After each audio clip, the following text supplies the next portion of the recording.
बिस्मिल्लाहिर्रहमानिर्रहीम। Second year. आज हम चैप्टर 14 इलेक्ट्रोमैग्नेटिक इंडक्शन के एमसीक्यू सॉल्व करेंगे। फर्स्ट एमसीक्यूज है, for inducing EMF in a coil the basic requirement is that, कि किसी भी कॉइल में ईएमएफ इंड्यूस्ड करने के लिए बेसिक रिक्वायरमेंट क्या होती है। Flux should link the coil, change in flux should link the coil, coil should form a closed loop, both B and C are true।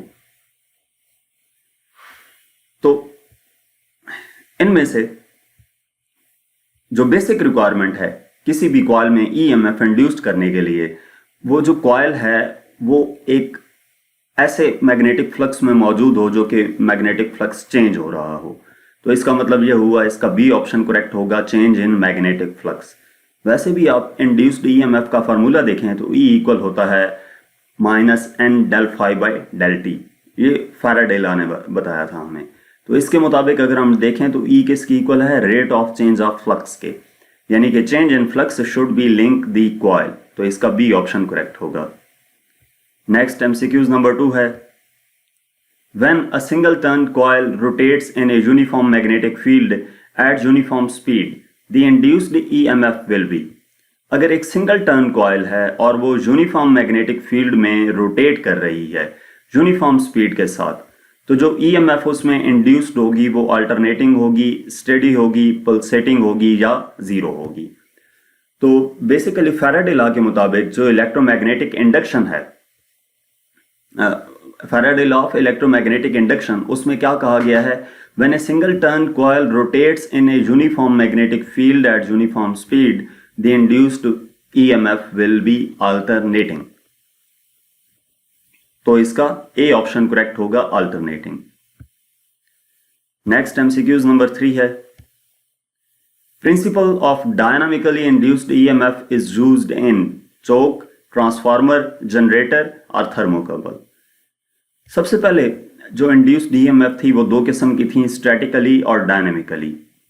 Dynamically का मुराद ये है कि जब कॉइल रोटेट करे, मैग्नेटिक फील्ड एक जगह पे फिक्स रहे और कॉइल रोटेट करे, तो उसको हम नाम देते हैं डायनामिकली इंड्यूस्ड ईएमएफ का। अब ये जो ईएमएफ इंड्यूस्ड होती है ये किस में हो रही होती है, तो चोक में नहीं होती, ट्रांसफार्मर में नहीं होती, थर्मोकपल में भी नहीं होती। जो जनरेटर्स हैं, जनरेटर में मैग्नेटिक फील्ड फिक्स होती है जबकि जो कॉइल है वो रोटेट कर रही होती है। तो इसका सी ऑप्शन करेक्ट आएगा। नेक्स्ट एमसीक्यूज नंबर 4 है, in Fleming's left hand rule thumb always represents direction of. Fleming's left hand rule में जो थंब है वो किस चीज की डायरेक्शन को रिप्रेजेंट करता है। तो लेफ्ट हैंड फ्लेमिंग रूल को अगर हम देखें तो लेफ्ट हैंड फ्लेमिंग रूल के मुताबिक जो हमारी थंब है वो फोर्स को इंडिकेट करता है, मिडल फिंगर करंट को और four finger magnetic field B को। तो उन्होंने थंब के बारे में पूछा था, तो थंब किसको, फोर्स को रिप्रेजेंट कर रहा है, यानी कि इनमें से डी ऑप्शन करेक्ट होगा, मैकेनिकल फोर्स।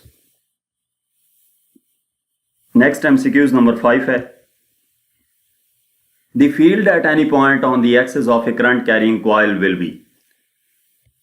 एक कॉइल है जिसमें से करंट गुजर रहा है, तो जो उसकी मैग्नेटिक फील्ड इंड्यूस्ड होती है, उसका जो मैग्नेटिक फील्ड क्रिएट होगी वो एक्सिस का पूछा गया है कि उस कॉइल के एक्सिस के साथ उसकी डायरेक्शन क्या होगी।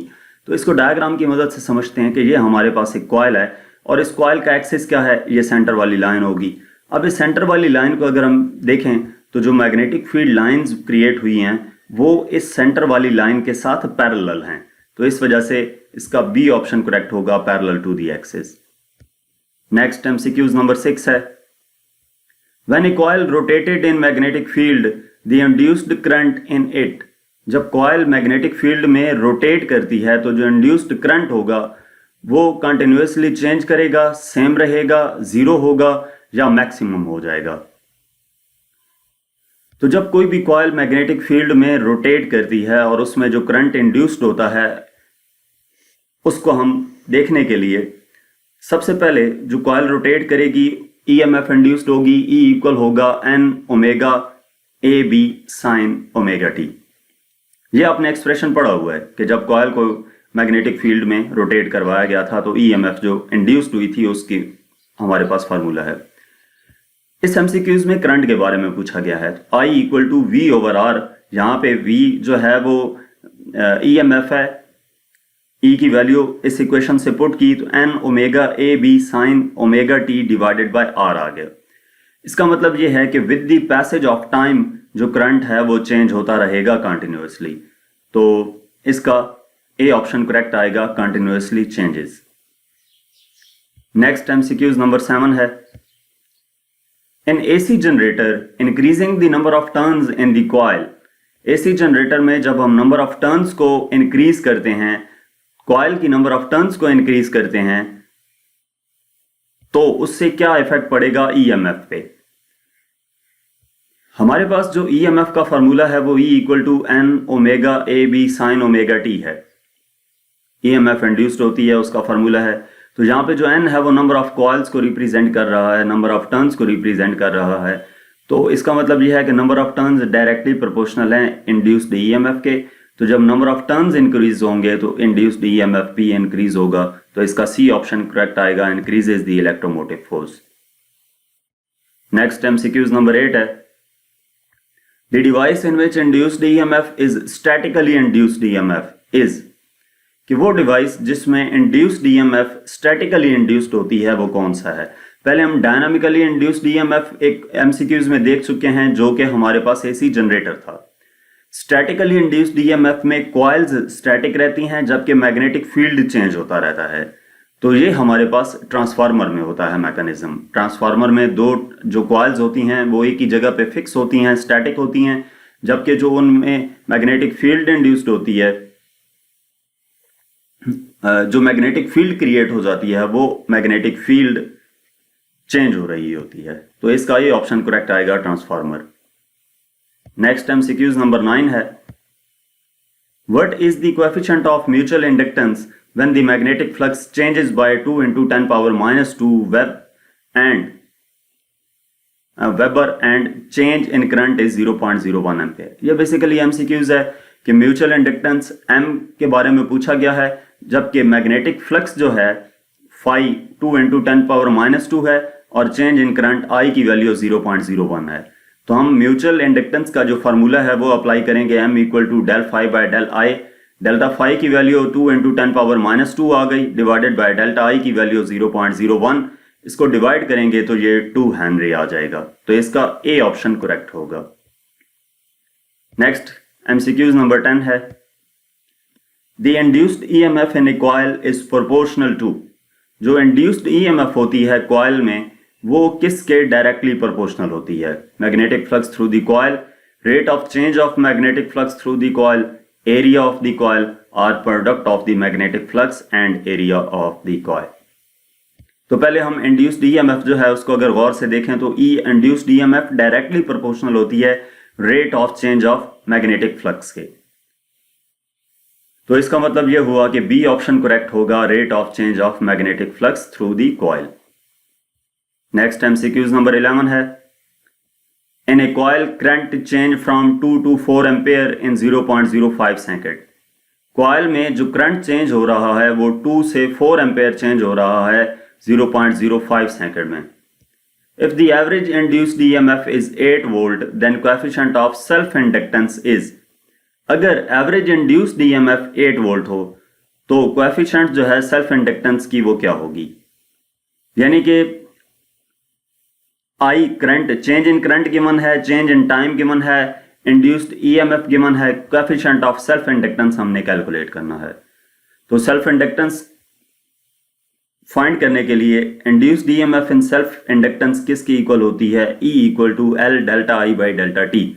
इसमें एल सेल्फ इंडक्टेंस है, डेल्टा टी उधर जाकर मल्टीप्लाई होगा, एल इक्वल आ जाएगा E delta T by delta आई। इनकी वैल्यूज पुट कर दी जो यहाँ पे मौजूद हैं। जो इंड्यूस्ड ईएमएफ है उसकी वैल्यू 8 गिवन है, चेंज इन टाइम 0.05 गिवन है और करंट चेंज हुआ सा 2 एम्पेयर से 4 एम्पेयर तक।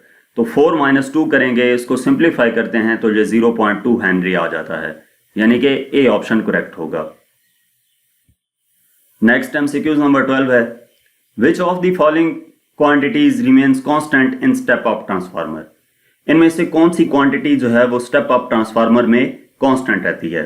तो करंट चेंज होता है, वोल्टेज चेंज होती है और जो हीट है वो भी चेंज होती है। पावर जो है, पावर इन और पावर आउट आइडियल ट्रांसफार्मर की कांस्टेंट रहती है, तो ये सी ऑप्शन करेक्ट आएगा। नेक्स्ट एमसीक्यूज नंबर 13 है, step up transformer has a transformation ratio of 3:2। What is the voltage in secondary if the voltage in primary is 30 volt? जो step up transformer है उसमें ट्रांसफॉर्मेशन रेशियो 3:2 है।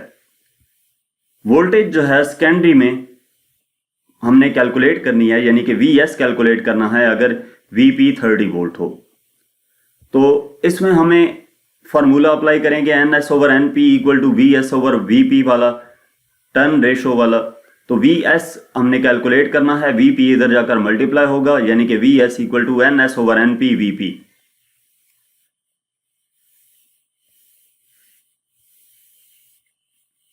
तो